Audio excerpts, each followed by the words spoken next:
पहलगाम आतंकी हमले के बाद भारत की प्रतिक्रिया पर आज हम जरा गहराई से बात करेंगे।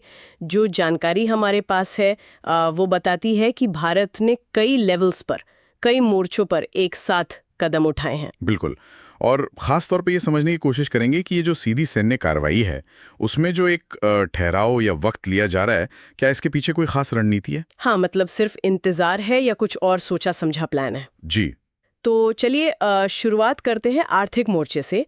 ये सिंधु जल संधि को निलंबित करने की जो बात सामने आ रही है, ये कितना बड़ा कदम है? देखिए, ये रणनीतिक रूप से तो बहुत ही अहम कदम है। पाकिस्तान की अर्थव्यवस्था का एक बड़ा हिस्सा, आप समझ लीजिए करीब 24% जीडीपी और लगभग 40% जो काम करने वाली आबादी है वो कृषि पर निर्भर है। अच्छा।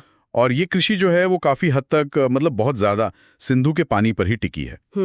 तो जानकारी यही है कि अगर ये संधि निलंबित होती है तो इससे पाकिस्तान की खाद्य सुरक्षा और पूरी अर्थव्यवस्था पर गहरा दबाव पड़ सकता है। ये अंदरूनी अस्थिरता बढ़ाने वाला कदम हो सकता है। और बात सिर्फ यहीं तक नहीं रुकी है ना? वाघा अटारी सीमा बंद कर दी गई, व्यापार एकदम ठप। हाँ, बिल्कुल। आंकड़े भी कुछ ऐसे ही हैं, जैसे अप्रैल जनवरी 2024-25 में पाकिस्तान का भारत को निर्यात सिर्फ $0.42 मिलियन था। सिर्फ इतना सा। हाँ, बहुत कम। और भारत का निर्यात था 447.65 मिलियन। और फिर जहाजों और डाक सेवाओं पर भी रोक। ये तो मतलब एक तरह से पूरी आर्थिक नाकेबंदी जैसी लग रही है। निश्चित रूप से। और ये जो आर्थिक दबाव है ये अकेला नहीं है, इसके साथ साथ कूटनीतिक सख्ती भी चल रही है। हाँ, वो क्या है? भारत ने अपने राजनयिक संबंध घटा दिए हैं। पाकिस्तानी मिलिट्री अटैचे को देश छोड़ने के लिए कह दिया गया और नई दिल्ली में जो पाकिस्तानी हाई कमीशन है वहां का स्टाफ भी 1 मई 2025 तक 55 से घटाकर 30 करने का निर्देश दिया गया है। अच्छा, 55 से 30, ये तो काफी कटौती है। जी हाँ, और सारे पाकिस्तानी वीजा रद्द कर दिए गए हैं। और तो और पाकिस्तानी एयरलाइंस के लिए भारतीय हवाई क्षेत्र भी बंद कर दिया गया है। तो ये सब मिलकर एक चौतरफा दबाव बना रहे हैं पाकिस्तान पर। लेकिन यहीं पर एक दिलचस्प बात सामने आती है। इतनी सख्ती है आर्थिक, कूटनीतिक, सब तरफ से, पर बड़ी सैन्य कार्रवाई फौरन क्यों नहीं हुई? हाँ, ये सवाल है। जबकि हमें सूत्रों से पता चल रहा है कि सेना तो पूरी तरह तैयार है। नियंत्रण रेखा पर 24 अप्रैल 2025 के बाद से जवाबी फायरिंग भी हुई है, जैसे कुपवाड़ा और पुंछ में। जी बिल्कुल। और प्रधानमंत्री ने भी सेना को पूरी छूट दी है कि वो एक्शन का तरीका, टारगेट, समय सब खुद चुने। तो फिर ये इंतजार क्यों? ये देरी क्यों हो रही है? देखिए, यहीं पर शायद रणनीति का असली खेल नजर आता है।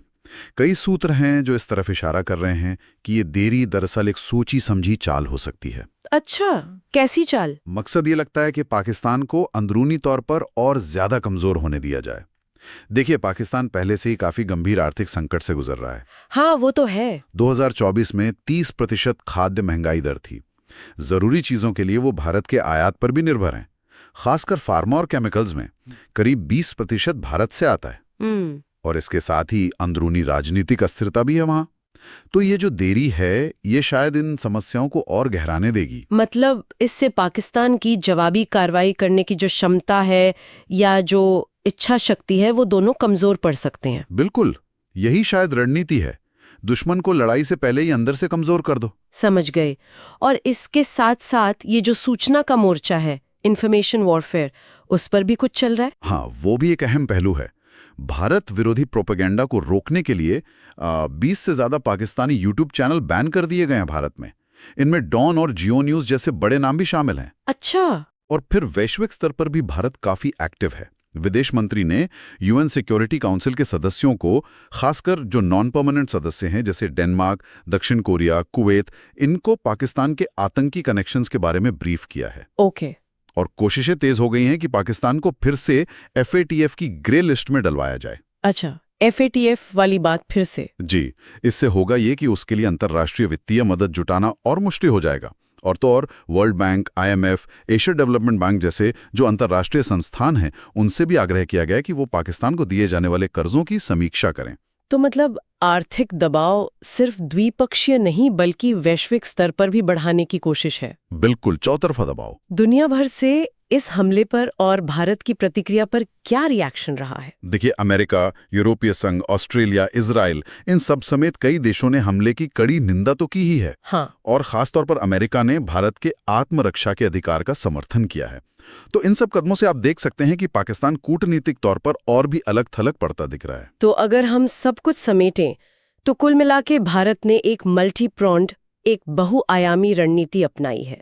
आर्थिक दबाव है, कूटनीतिक घेराबंदी है, सूचना युद्ध है और साथ में एक संयमित लेकिन तैयार सैन्य मुद्रा भी है। सही कहा आपने।